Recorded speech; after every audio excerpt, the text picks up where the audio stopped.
Friends, welcome back to my channel. So ಎಲ್ಲರೂ ಹೇಗಿದ್ದೀರಾ? ಇವತ್ತು ಆ್ಯಕ್ಚುಲಿ ಒಂದು ಟ್ರಾವೆಲ್ ವ್ಲಾಗ್. ಹೊರಗಡೆ ಹೋಗ್ತಾ ಇದ್ದೀವಿ. ಎಲ್ಲಿಗೆ ಹೋಗ್ತಾ ಇದ್ದೀವಿ ಅಂದರೆ ಆನ್ ದಿ ವೇಲೆ ಹೇಳ್ತೀನಿ. ಈಗ ಬೆಳಿಗ್ಗೆ 6:45 ಆಗಿದೆ. ಸೊ ರೆಡಿ ಎಲ್ಲ ಆಗಿ ಹೊರಟಿದ್ದೀವಿ.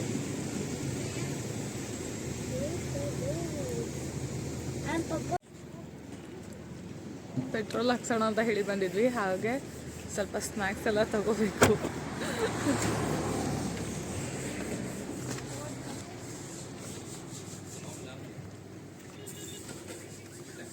ಎಷ್ಟು ತಗೊಳ್ಳಿ? ಒಂದು 5 ತಗೊಂಡ್ಬಿಡ್ಲಾ? 4 5 ಕೊಡ್ತೀನಿ. ಹಾಂ, ನಾನು ತಗೋತೀನಿ. ಬೇರೆ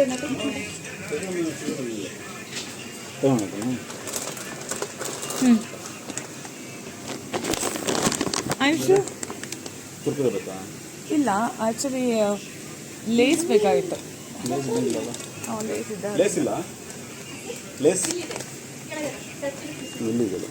ಆಯ್ತು, ರೈಟ್ ಒಂದು ತಗೋಮ್ಮ.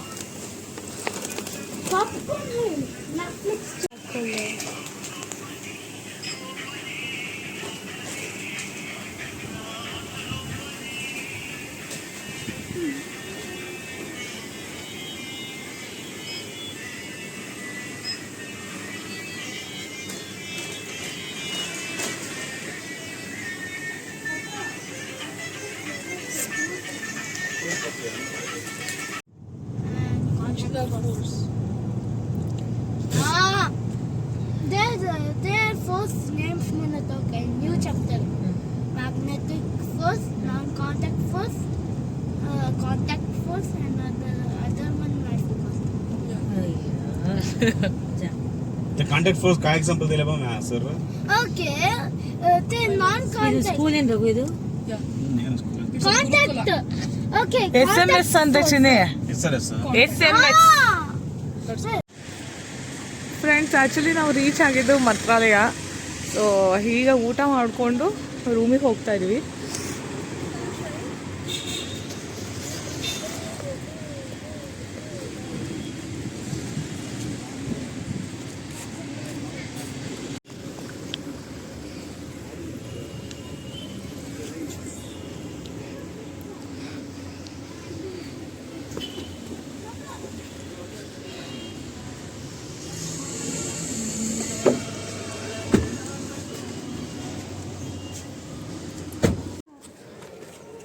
ಆಯ್ತಂತೆ.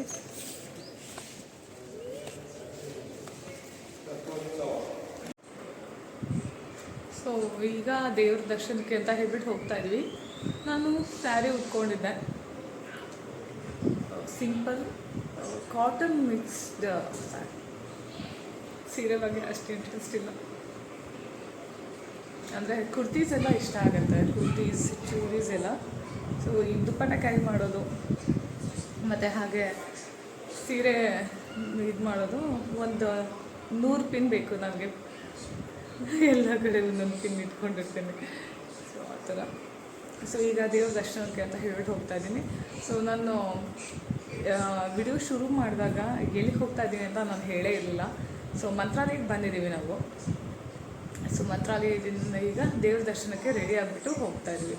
ಸೊ ದೇವಸ್ಥಾನದ ರೂಮ್ಸ್ಗಳು ಬರ್ತಾವಲ್ಲ, ಸೊ ಅದನ್ನು ಬುಕ್ ಮಾಡ್ಕೊಂಡಿದ್ವಿ ನಾವು. ಸೊ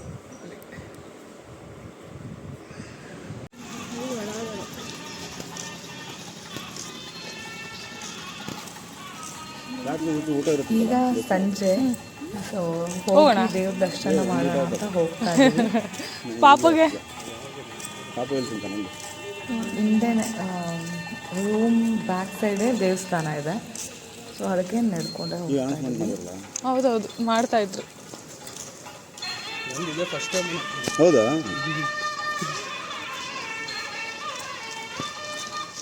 ಚಿಕ್ಕ ವಯಸ್ಸಿನ ಬರ್ತಾನೆ ಇದ್ದೀವಿ. ಪ್ರತಿ ವರ್ಷ ತಿರುಪತಿ ಅಂತ ಪ್ರತಿ ವರ್ಷ ಇಲ್ಲಿಗೆ ಇವತ್ತು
ಫುಲ್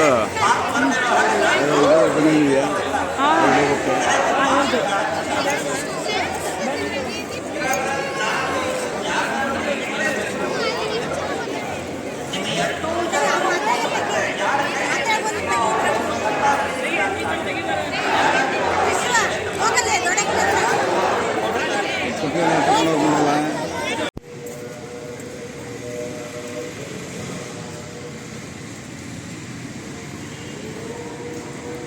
ಇದು ನೆಕ್ಸ್ಟ್ ಡೇ ಮಾರ್ನಿಂಗು.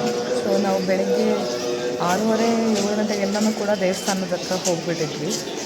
ಸೊ ದೇವ್ರ ದರ್ಶನ ತಗೊಂಡು ಮತ್ತೆ ವಾಪಸ್ ಬರಬೇಕಾಗಿತ್ತಲ್ಲ. ಸೊ ಹಾಗಾಗಿ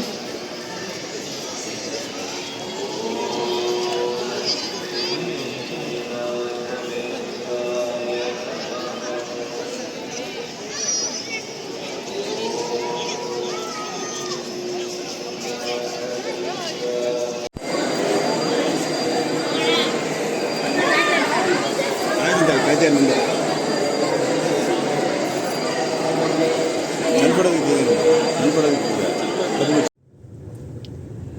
ದರ್ಶನ ಎಲ್ಲ ಆಯಿತು. ಈಗ ವಾಪಸ್ ಮನೆಗೆ ಹೊರಡ್ತಾ ಇದ್ದೀವಿ. ತುಂಬ ರಶ್ ಇದ್ರು, ತುಂಬ ಜನ.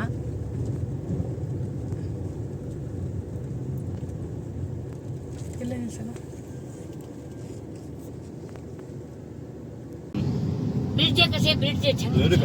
ನಿಂತಿರೋ ನೀರಲ್ಲಿ ಸ್ನಾನ ಮಾಡ್ಸೋದು ಕಷ್ಟ. ಮತ್ತೆ ಏನಾದ್ರು ಸ್ಕಿನ್ ಅಲರ್ಜಿ ಅದರಿಂದ ಹರಿಯೋ ನೀರಲ್ಲಿ ಸ್ನಾನ ಮಾಡ್ಸೋದು. ಹೋಗ್ಲೇಬೇಕಾಗಿತ್ತು.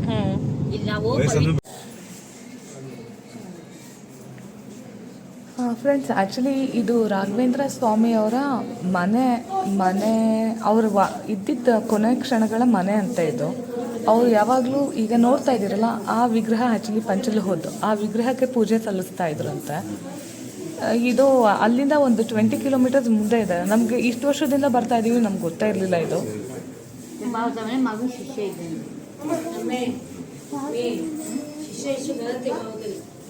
ಮತ್ತು ಅವರು ಮಲಗ್ತಾ ಇದ್ದಿದ್ದ ಆ ಜಾಗನ ಸೇಫ್ ಮಾಡಿಬಿಟ್ಟಿದ್ದಾರೆ. ಮತ್ತು ಅವ್ರು ಹಾಕ್ತಾ ಇದ್ದಿದ್ದ ಪಾದುಕೆಗಳು, ಸೊ ಅದೆಲ್ಲನೂ ಕೂಡ ಪಾದುಕೆ, ರಿಯಲ್ ಪಾದುಕೆ ಇಲ್ಲ ಅಲ್ಲಿ, ಅದ್ರದ್ದು ಫೋಟೋ ಮಾತ್ರ ಇದೆ. ನೋಡಿ, ಈ ಜಾಗ ಬಂದ್ಬಿಟ್ಟು ರಾಘವೇಂದ್ರ ಸ್ವಾಮಿಗಳು ಮಲಗ್ತಾ ಇದ್ರಂತೆ ಇಲ್ಲಿ. ಅಂದರೆ ವಿಶ್ರಾಂತಿನ ತಗೊಳ್ತಾ ಇದ್ರಂತೆ. ಸೊ ಹಾಗಾಗಿ ಎಲ್ಲರೂ ಕೂಡ ಕಾಯಿನ್ಸ್ ಎಲ್ಲ ಹಾಕ್ತಾ ಇದ್ರು. ನಾವು ಯಾವತ್ತೂ ಕೂಡ ಇಲ್ಲಿಗೆ ಬಂದಿಲ್ಲ. ಇಲ್ಲಿಂದ ಇನ್ನೂ ಒಂದು ಇದೇ ಜಾಗದಲ್ಲೇ ಇನ್ನು ಸ್ವಲ್ಪ ಮುಂದೆ ಹೋದರೆ ಒಂದು ದೇವಸ್ಥಾನ ಕೂಡ ಇದೆ. ಆ ದೇವಸ್ಥಾನ ಕೂಡ ನಾವು ಯಾವತ್ತೂ ನೋಡಿರಲಿಲ್ಲ. ಅಲ್ಲಿ ನದಿ ಹರಿಯುತ್ತೆ. ಸ್ನಾನ ಮಾಡೋದಕ್ಕೆಲ್ಲನೂ ಕೂಡ ಏನು ಬಿಡ್ತಾ ಇರಲಿಲ್ಲ, ಆದರೆ ಅಲ್ಲಿ ದೇವಸ್ಥಾನಗಳಿದೆ. ಟೆಂಪಲಲ್ಲೆಲ್ಲ ಹೋಗೋ ಥರ ಎಲ್ಲ ಇದೆ. ನೀವು ಮಂತ್ರಾಲಯಕ್ಕೆ ಹೋಗಿ ಬರೋ ದೇವಸ್ಥಾನಕ್ಕೆ ಮಾತ್ರ ಹೋಗಿ ವಾಪಸ್ ಬರ್ತಾ ಇದ್ರೆ. ನೀವೆಲ್ಲಿ ಕಾಡ್ಮಲ್ಲೇಶ್ವರ ದೇವಸ್ಥಾನ ತೋರಿಸಿದ್ದೆ ನಾನು. ದೇವಸ್ಥಾನನೂ ಹೌದು, ಮತ್ತೆ ಕಲ್ಯಾಣಿ ಎಲ್ಲ ಇದೆ ಅಲ್ಲ, ಚೆನ್ನಾಗಿದೆ. ಅದನ್ನೆಲ್ಲ ನೋಡಿದಾಗ ಆ ಜಾಗ ನಮಗೆ ತುಂಬಾ ಹೊಸದಾಗಿ ಎಷ್ಟೋ ಸಲ ಮೈಸೂರಿಗೆ ಹೋಗ್ಬೇಕಾದ್ರೆ ಚಾಮರಾಜಪೇಟೆ ನನಗೆ ಆ ಜಾಗ ಗೊತ್ತಿಲ್ಲ, ಬಟ್ ನಿಮಿಷಾಂಬ ದೇವಸ್ಥಾನ ಇದೆ ಅಲ್ಲ, ಸೊ ಅಲ್ಲಿ ಹೆಂಗಿದೆ ಸೇಮ್ ಫೀಲಿಂಗ್ ಬರ್ತಾ ಇತ್ತು. ತುಂಬಾ ಚೆನ್ನಾಗಿತ್ತು ಈ ಜಾಗ. ರೋಡ್ ನಮ್ಮ nobody three बोलो three